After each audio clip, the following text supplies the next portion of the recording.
Hi, Jeff Higley with Hotel News Now. We're here at the 2016 Hunter Hotel Conference, the 28th version of this. And as you can tell by the din in the background, it's crazy. There's just a lot of activity going on with a record attendance here of close to 1,400. So that means there's a lot of things to talk about.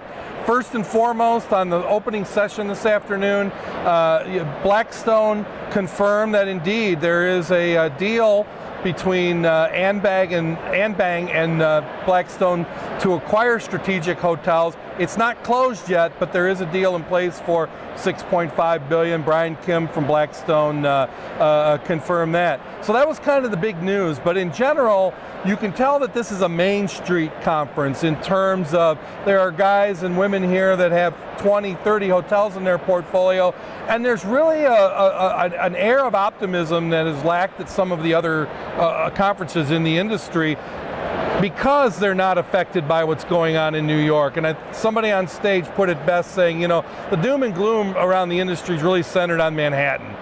The vast oversupply in that industry, the Wall Street pessimism has all kind of formed this dark cloud over the industry that maybe shouldn't be covering everything that it does because there's more optimism than what they think. Steph, how about your thoughts? What did you see from the first day? Jeff, I would agree with you on that point about the optimism, and particularly New York. That was such a small part of the conversation this morning. We heard from a Wells Fargo economist, as well as a whole group of lenders and owners who talked specifically about the fact that the end is not in sight. 2016 will not be a year of a recession for the hotel industry. There's still plenty of runway left. Great, thank you, Stephanie. Stephanie Ricca, our editor-in-chief of Hotel News Now.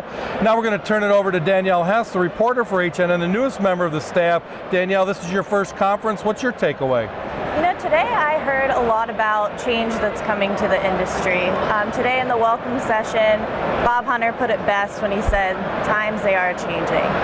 And so, going forward, I am really looking forward to hearing more about that change this week. Very good, thank you, Danielle. And just kind of to close up the conversation for today, the interesting thing that kind of, two things have flowed through the conversation with the attendees, and that's the presidential election. There's a lot going on, and you can't help but to hear Trump conversation, whether it's good or bad for the industry, still remains to be seen, although I think Tyler Morris from MCR put it best when he said the one thing we can guarantee if Trump is president is that real estate taxes will not go up. So that's a good thing. And then the second final thing is just the lending environment in the industry.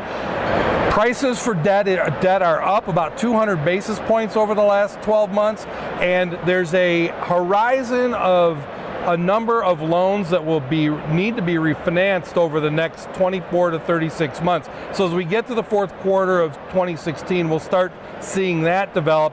And then the big question is what lenders are left remaining standing after that. So it's going to be an interesting second day. Thanks for tuning into Hotel News Now. Check us out tomorrow for the next update.